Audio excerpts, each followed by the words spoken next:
Alors aujourd'hui, je vais vous montrer comment rajouter du punch à votre image en quelques minutes dans Capture One Pro 21, juste après le générique.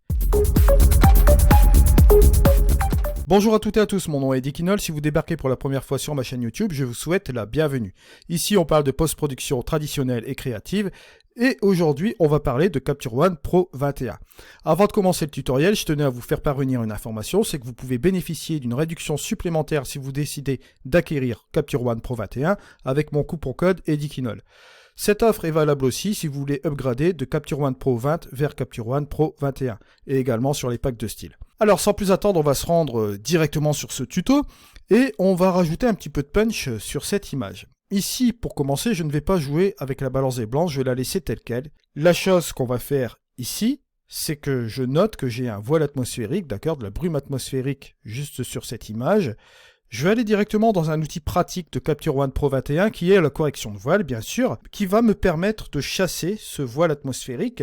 Là, je vais laisser par définition les réglages par défaut. Le ton d'ombre en automatique, on pourrait très bien prendre le piqueur et aller chercher un ton sombre dans l'image pour déterminer un petit peu ce que va faire Capture One par rapport à cette correction de voile, bien sûr, mais on va le laisser par définition en automatique. Par rapport à ce ton sombre, on va pouvoir un peu corriger justement cette brume atmosphérique. Donc si je booste ce curseur, regardez ce qui va se passer. On a ici une accentuation bien sûr des contrastes. Au niveau de l'histogramme, on voit bien que ça colle vers le point noir, juste comme ceci. Alors ça c'est la première étape, bien sûr. Deuxième étape, c'est peut-être de zoomer à 100% et de regarder si on ne peut pas ajuster quelque chose dans les tons moyens. Je vais prendre ce bâtiment ici et je vais regarder avec la clarté en le laissant en mode naturel. On a plusieurs modes bien sûr dans ce mode clarté. Je vais ajuster justement ces contrastes dans les tons moyens juste comme ceci. Vous voyez, bon, on va dire de manière raisonnable. Et je vais utiliser tout simplement l'outil structure, d'accord, qui lui va me permettre de rajouter un petit peu plus de netteté dans mon image. Vous voyez, juste comme ceci. Pas trop. On va l'utiliser de manière ici à 15, vous voyez. Donc voilà, juste comme ceci. Et je vais revenir un peu en arrière. Et vous voyez, si j'appuie sur le avant-après, hop, sur la touche Y, avant-après, on a quand même une différence qui s'est mise par rapport à avant, bien sûr. Là, je vais essayer de voir si je peux pas corriger quelque chose avec le mode HDR ici, avec mes ombres, juste comme ceci. Je peux tirer un peu les ombres, juste comme cela, pour égaliser un petit peu cette photo, pourquoi pas. Ou j'ai la possibilité aussi de revenir en arrière et d'utiliser le curseur de luminosité, qui lui va interagir au niveau de la luminosité, mais dans les tons moyens. Regardez. Juste comme ceci. Voilà.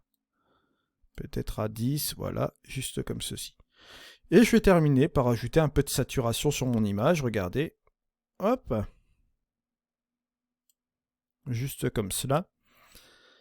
Et je vais tout simplement terminer par baisser mon curseur des hautes lumières.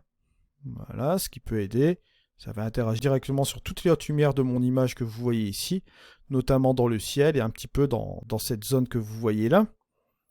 Regardez, si je reviens un peu ici, on voit que là, au niveau des hautes lumières, on perçoit un petit peu plus de détails, dont notamment, vous voyez ici, bon, si je remets cela comme cela, vous voyez que là, c'est quand même un petit peu mieux. On pourrait même déplacer légèrement le point blanc que vous voyez ici, juste comme cela. Ça, c'est une des possibilités, bien sûr, pour ajouter du punch à notre image. Vous voyez juste en quelques minutes, hein, si je fais mon Y ici avant et après, bon, vous voyez que c'est quand même relativement intéressant. Si je veux passer en curseur vue séparée, bon, c'est Shift Y, bien sûr, voilà. Et là, vous voyez qu'on voit la petite différence qu'on a effectuée sur cette image avant, et vous voyez après, juste comme ceci.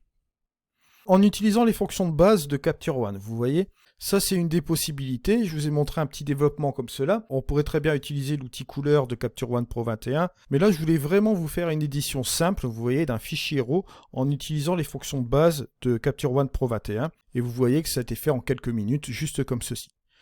Je vous remercie de m'avoir suivi, on se retrouve pour une prochaine vidéo, c'était Eddie, allez, ciao.